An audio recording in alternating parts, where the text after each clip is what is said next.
talk about this plan of yours. We got one advantage. He's coming to us. We have what Thanos wants, so that's what we use.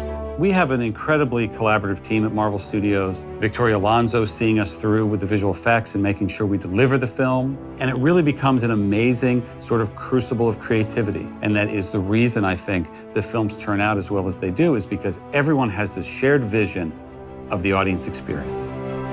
Boom! So in terms of visual effects, when you're working with IMAX, you have to consider the bigger frame. And you do it, on a scale of understanding creatively and partially technically in terms of what you have to deal with. Creatively, you've got much more room to animate in and then kind of consider what your characters are doing in the frame.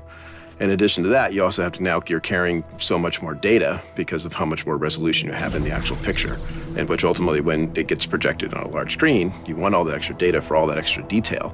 And that's one of the amazing things about IMAX is you actually see that. Oh my goodness. I mean, there are so many digital characters in this. We have 9 all CG talking characters. So you've got Vision, and you've got other ones that we enhance. So Nebula, Vision, we will enhance, but then you've got Rocket, Groot, Thanos, who's in over 600 shots in this film. So we have not only had to do enhancements to the live action characters, but they're digital performers left and right. And Doctor Strange is beautiful. Like, I like his effects quite a bit. Iron Man's always fun, and in this one he has a bleeding edge suit, so it can kind of transform into anything he wants it to. So for Infinity War, we knew going in that if Thanos didn't work, the film didn't work.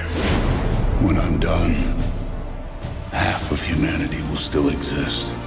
Thanos was definitely the biggest challenge. So it was something that we did test very early for Thanos.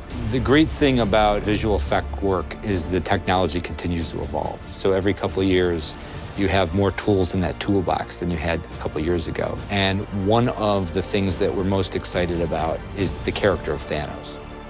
We knew he was going to have to carry the film, and as such, it was just a great deal of pressure to get him right.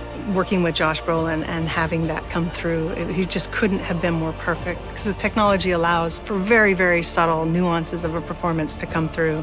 So when we showed him some of the footage, he just was floored. He's like, oh my God, I can't. He's like, I do that. This does put a smile on my face. Seeing in IMAX is the best way to see it, because you do get to see all this detail that we put into the characters, on a very large frame. And the best part, after seeing it in IMAX for the first time, is all that detail holds up. How is this dude still alive? He is not a dude. You're a dude. This is a man. A handsome, muscular man. I'm muscular.